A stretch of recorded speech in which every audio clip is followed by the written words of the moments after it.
Do you like sport? No, not armchair sport on TV, but real sport you feel in your muscles, your heart and lungs. Faster, higher, stronger. Even football, if you like football. I like sport. Don't worry, I'm not going to talk to you about football. I am, however, going to talk to you about yoga.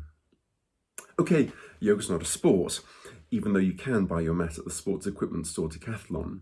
And for the uninitiated, it may seem like gymnastics. It is neither sport nor religion, even though it has disciples throughout the world. It is in fact a science of the mind, part of early Hinduism, conceived by monks in India around 5,000 years ago and introduced into the West in the 1890s. And I must confess, I'm a recent convert, having been an addict now for the last 15 years of my life. Just last week, one of my many coaches at my sports club, my boxing coach as it happens, called out to me as I was leaving the gym, and I explained I was on my way to my yoga class, and with deep sarcasm in his voice replied, "Andrew, sleep well." Little does he know, yoga is not about sleeping. It is in fact the exact opposite. Yoga is derived from a Sanskrit word meaning join, unite, man and nature, mind and body, all human beings, individual consciousness to universal consciousness. Yoga is consciousness, not unconsciousness. Let me digress back to sport. Let's talk about flow in sport. The day when Roger Federer could not miss a shot, when every ball was returned with incredible precision and perfect timing. Nadal didn't have a chance. Those were the days, huh? Why? I've played golf since the age of 6, and there are days when you just cannot strike the ball properly. You miss the fairways and the greens, and your score is so bad that you want to throw away your clubs forever and take up chess, or sewing, or knitting, or tiddlywinks. Why? Is it about your preparation, your training, what you had for breakfast that day? Or is it something in your head, in your approach, your attitude? When Tiger Woods was in full flow, he was mesmerizing to watch. American commentators would say, "Tiger is in the zone." Now, what does that mean? In the zone, timing, in the moment.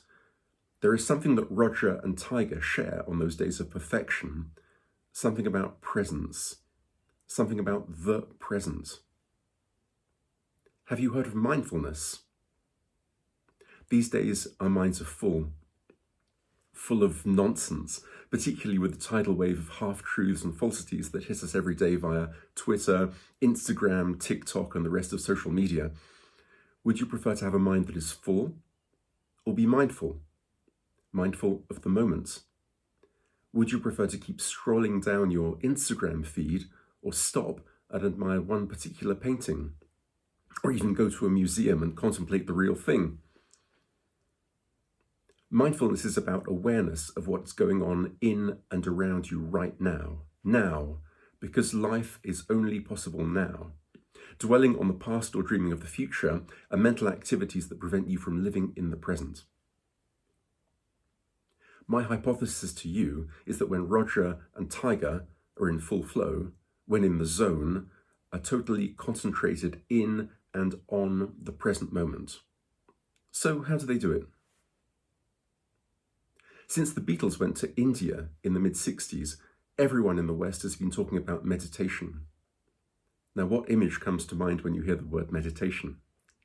Spiritual figures sitting in the lotus position on the hard, cold ground, eyes closed, humming esoterically? Or some guru strutting up and down a stage somewhere, telling you should stop working several times a day and sit in the dark, trying to forget the complexity and chaos of your lives? What would your boss say? Set aside your concept of meditation and come back to the science, practice, philosophy, or even art of yoga. First, let's deal with your preconceived ideas. I'm sure you have some. You were thinking yoga is for middle-aged women and a sprinkling of elderly men looking for something to do. Yoga is just stretching to keep you supple and active.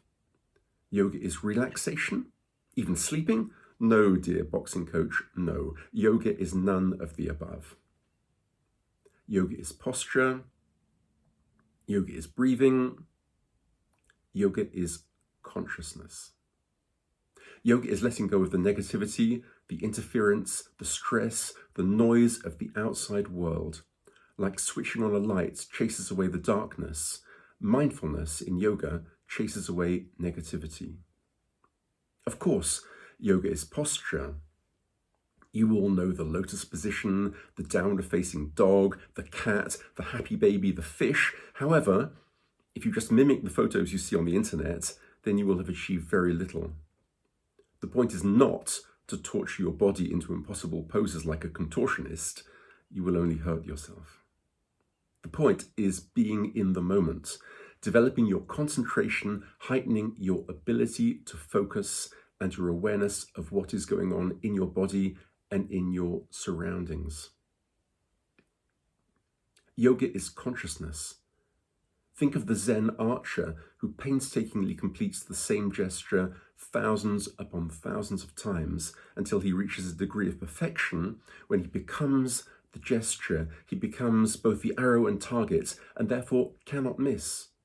He's totally centered in and on the moment. His action becomes natural, like breathing. And yoga is breathing. Breathe in, pause, breathe out, pause and repeat. Notice each movement, each silence. Pay attention to the way your body occupies space, attention to what your senses are telling you about the moment. What's the temperature? Can you smell anything interesting? What's that breeze? Can you feel the weight of your body, the pressure of your blood flow, cold air in, hot air out, muscle tension, muscle relaxation? You have 5 senses, use them. Think about wine tasting.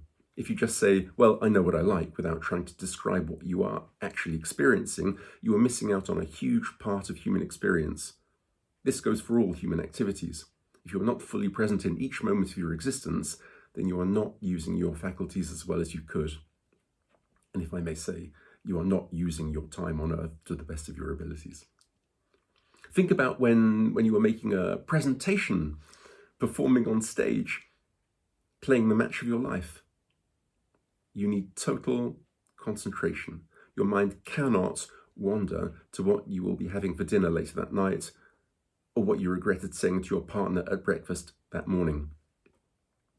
Focus on one thing at a time, at any one time, and both your experience and your performance will be improved, enriched. The Belgian actor Jean-Claude Van Damme famously said, "Are you aware?" And in fact, as comical as it may sound, his question is an appropriate one. Are you aware of your own body and your own surroundings at this precise moment in the history of the universe? Take a moment to notice it. Try noticing everything that is. Try engaged, open awareness. Try positive curiosity. Try compassion towards oneself and to others and see what happens. This heightened awareness can be life-altering, and you can extend these practices to all aspects of your lives. Whether you are eating, walking, listening to music, even gardening, watching your vegetable garden grow from seed to seedling, to plant, to fruit, and ending up on your plate and in your mouth, every second of the process is a source of fascination for he or she who pays attention to each moment. My message to you is that yoga, amongst other disciplines, can help you increase enjoyment, contentment, mindfulness, and even physical and intellectual performance for anyone who is willing to give it a try. So try it.